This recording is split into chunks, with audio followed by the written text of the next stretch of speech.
penso que por eso estamos aquí.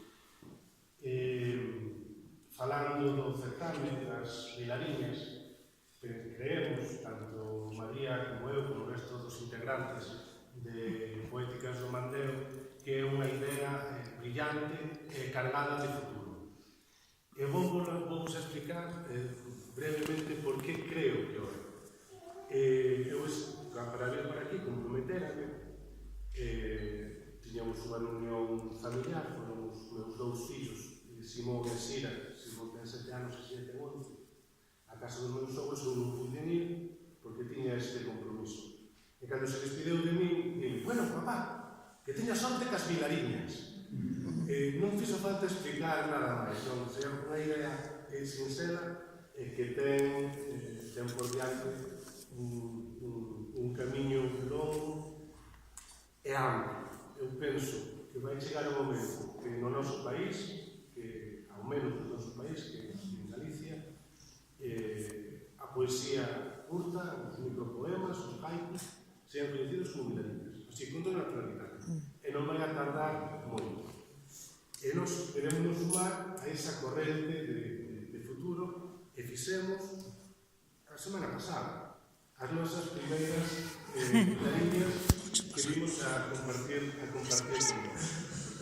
Esa pasamos a expresarnos a través da poesía. A micropoesía que, por ser curta, non é menos intensa nin menos importante canto a forza de comunicación. Non só valoramos como ler, senón a micropoesía aos seguros. Estes micropoemas parte de unha iniciativa dun amigo que se propuso durante 365 días de publicar no seu muro de Facebook personal, ainda que, bueno, ten unha vocación social, é unha persona con un compromiso social, mesmo político,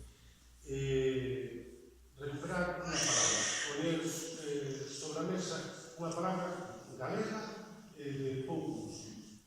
Entón, sobre esa iniciativa, de cada palabra que vai publicando, pois eu participo con un micropoema, con unha Vilariña. Unha primeira palabra que publicou foi de crua. De cruar é traballar a terra para sementar cereais. De crua. O froito tamén de crua. Quéresme? Quéresme porque me queres ou quéresme porque son teu fillo? Outra palabra, aquelar.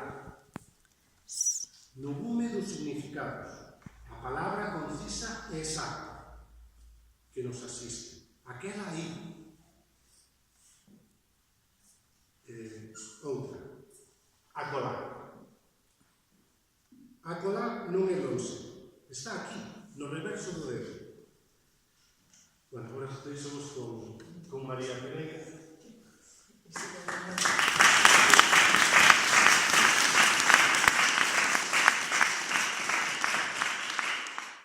a lectura tan necesaria nestes tempos.